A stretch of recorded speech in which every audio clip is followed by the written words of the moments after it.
A'udhu billahi minash shaitanir rajim. Bismillahir rahim. Allahun e falenderojmë, paqja qoftë mbi të dërguarin e tij fesnik Muhammedin alayhi salatu wassalam, familjen e tij, shokët e tij dhe gjithë ata që ndjekin këtë rrugë të bekuar. Na bëv Zoti dhe neve prej tyre, amin. Kësaj radhe do të flasim mbi cilësitë e veçanta të robëve të zgjedhur të Zotit. Allahu i madhreshëm thot në Kur'anin e tij famlart, Bismillahir rahim. Wa ibadur rahmani alladhina yamshuna ala al-ardi hauna. E robërit e Zotit janë ata që ecin nëpër tokë të qetë. Në përshkrimin e parë të bie në sy mohimi me ndjemallësisë dhe egoizmit, i cili spikat dukshëm në të gjitha veprimet e njeriut, madje edhe mënyrën e të ecurit. Prandaj, karakterin e një njeriu fare mirë mund ta kuptojmë edhe nga mënyra e të bariturit, po ata janë të ekuilibruar dhe ekuilibri është çelësi, pra çelësi i besimit. Ata pra janë ato krijesa, ato rob të Allahut, janë që kur hecin nëpër tokë thonë vetëm selam dhe paqe. Përkundra do të thot ofendimeve që u bëjnë ignorantët ose njerëzit e paditur ose paragjykuesit që i gjykojnë, pra dhe i paragjykojnë me fjalë dhe i ofendojnë ata u kundërpërgjigjen jo me urrëtie, jo me sharje dhe ofendime, por ju thonë vetëm se paqe. Prandaj, këto krijesat Allahut dhe këta robë të Allahut, këta mumina, këta besimtar, e kanë synimin vetëm se paqen, dashurinë, afërsinë mes njerëzve dhe kurse si urrëtie dhe kurse si ndasi, kurse si përçarje, dhunë e kështu me radhë. Të gjitha këto janë të ndalueshme sepse besimtari duhet të jetë paqësor dhe i dashur. Allahu flet për cilësinë e këtyre njerëzve të përulur, pra që janë besimtar dhe që janë krijesa të dashura të Allahut, të cilët janë të përkushtuar në këtë rrugë të bekuar, që është rruga e drejtësisë, që është rruga e paqes. Paqja arrihet kur njeriu vepron punë paqësore dhe promovon paqen. Allahu xhaleshanuhu thot prap në një ajet tjetër kuranor në surën Furqan, ajeti i 64 me radhë. Walladhina yabtaghuna li rabbihim sujadan wa qiyama. Dhe që për hir të Zotit të tyre natën e kalojnë duke i bërë sejdë dhe duke qëndruar dhe në këmbë. Pra ata i falen krijuesit për të bërë sa më paqësor dhe të dashur me njerëzit dhe të dobishëm për veten dhe shoqërinë që është rreth tyre, si dhe ambientin ku ata jetojnë dhe veprojnë. Në errësirën e natës, kur njerëzit neglizhues ndaj detyrimeve të Perëndisë, pra flen dhe nuk kanë asnjë mundësi për hipokrizi, ata i bëjnë haram pra të ndalueshëm gjumin vetes dhe kalojnë natën duke i bërë sejdë dhe duke qëndruar në këmbë në namaz për Zotin e lartësuar. Pra i dedikohen adhurimit dhe falënderimit të krijuesit të plotfuqishmit Allah.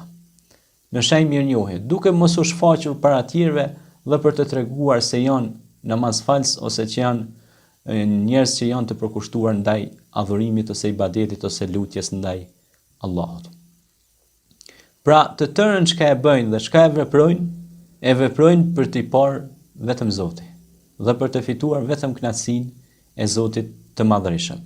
Pra, ata janë të sinqertë, 1, 2, ata janë modest, 3, tek ata nuk sheh asnjë shenjë, pra mendjemallësie, 4, ata bëjnë vepra bamirësie dhe nuk ndalen, 5, janë të kujdesshëm dhe të matur në të folurit e tyre, nuk i rëndojnë të tjerët me fjalë, 6, ata përhapin vetëm paqe dhe dashuri, 7, fjalët e tyre rrezatojnë dhe promovojnë vetëm, i frymëzojnë të tjerët vetëm se me punë të mira.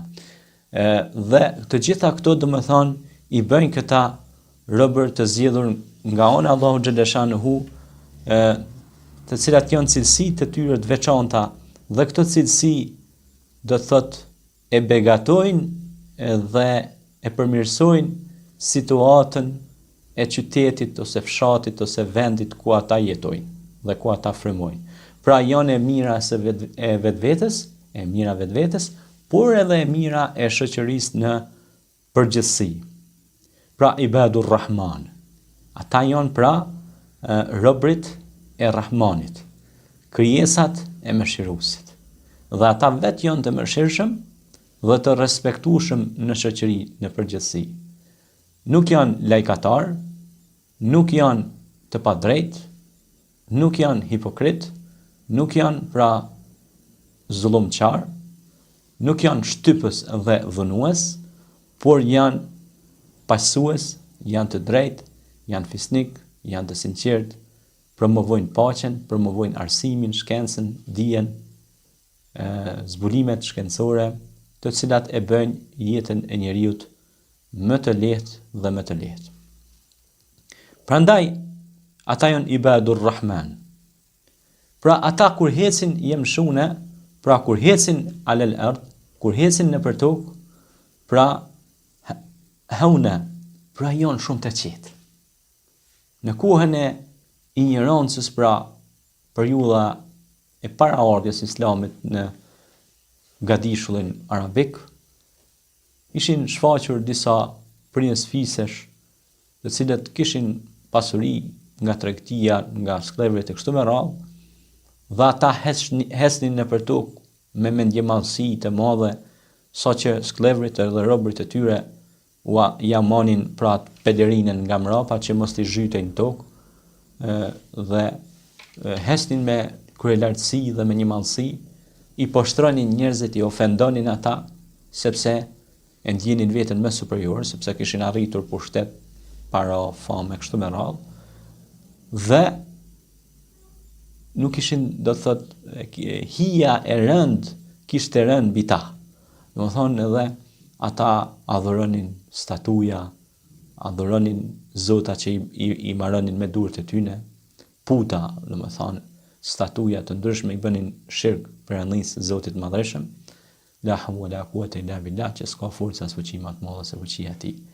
Dhe kur erdhi Islami dhe u tregoi se duhet adhuru pra vetëm një Zot, i mësoi ata që të jenë edhe të qetë dhe të urtë, dhe ndikoi që ky Kur'an t'u ndryshoi jetën atyre, nga njerëz mendje mëdhej, të shturë, që kanë jetuar në errësirë dhe kanë bërë, do të thotë, zullume të mëdha, atyre u ndryshu komplet strukturat menduarit dhe të vepruarit. Ata filluan të mendojnë mirë dhe të veprojnë mirë dhe hoqën dorë nga praktikat e tyre të vjetra që ishin vetëm se errësirë dhe shkatrim. Dhe po e shtypnin, do të thotë, me të dobtin dhe nuk po jepnin pra fuqi, do të thonë nuk po jepnin përparësi, por jo që nuk po jepnin përparësi, por nuk po jepnin edhe atë çka i takon. Pra nuk i jepnin ushqimin që i takonte. Çdo gjë pra ishte shtypse dhe lemërisëse. Pra ishte një arrogancë, një shtypje shumë e madhe ndaj popullit, dhe populli po vuante shumë. Prandaj Islami kur erdhi ju tregoi se të gjithë janë të barabartë për Allahut dhe të gjithë duhet të kenë rrezikun, furnizimin, punën, shtëpinë, banimin, të drejtën për arsimim, të drejtën për shëndet, të drejtën për të jetuar dhe vepruar. Dhe s'ka dallim arabi nga jo arabi, s'ka dallim i bardhi nga i ziu, këto ajete të Kuranit që Allahu i zbriti në mesin e tyre dhe ju dërguan të gjithë botës për ta ditur se s'ka dallim, pra dhe nuk bën me bën përjashtime. Të gjithë jemi njerëz, jemi bijtë e Ademit dhe të gjithë jemi krijesat e tij. Çka e lartëson pra njeriu dhe e bën të zgjedhur, e lartësojnë veprat e mira, besimi tek Zoti, veprimi i veprave të mira, fjala mirë, puna mirë e kështu me radhë. Të gjitha këto janë prej mirësive të Zotit, prandaj në tokë ata janë të qetë. Besimtarët janë të qetë, nuk bëjnë trazira, nuk janë thashë themexhi, nuk janë shtypës, nuk i hin hak punëtorit, sepse vetë pejgamberi alayhis salatu wassalam ka thënë, punëtorit duhet i paguhet djersa pa ju thonë trup. Domethënë, punëtori ka ardhur me punu, pa marrë parasysh të shtëpia jote, të puna jote kudo, ati pa jo tjerë djersa në trup, do të mja dhonë pra meditjen ose rrogën që i takon. Ndryshe, të hysh gjëna me punëtorin është shumë e rëndë. Prandaj, robërit e zgjedhur të Zotit nuk u hyn hak të tjerëve. Punojnë me drejtësi, veprojnë me drejtësi dhe janë shumë të qetë dhe janë shumë të akceptueshëm dhe të pranueshëm në rrethin shoqëror. Lutim Allahun e plot fuqishëm na fal një, na jap qetësi dhe dashuri ndaj Kuranit dhe mësimeve të pejgamberit ton Muhammed alayhi salatu wassalam. Ta duam atë dheun ton, ta duam tokën në cilën shkelim dhe pe asaj toke me të cilën ushqehemi, të mos e përbuzim tokën në të cilën hecim, ta nderojmë mësuesin, sepse ata na i kanë mësuar shkronjat, të nderojmë njerëzit më të ditur dhe më të moshuar. Falënderimi takon Zotit. Aqulu qawli hadha wastaghfirullah li wa lakum fastaghfiruhu innahu huwal ghafurur rahim. Paqe dhe mëshirë. Assalamu alaikum.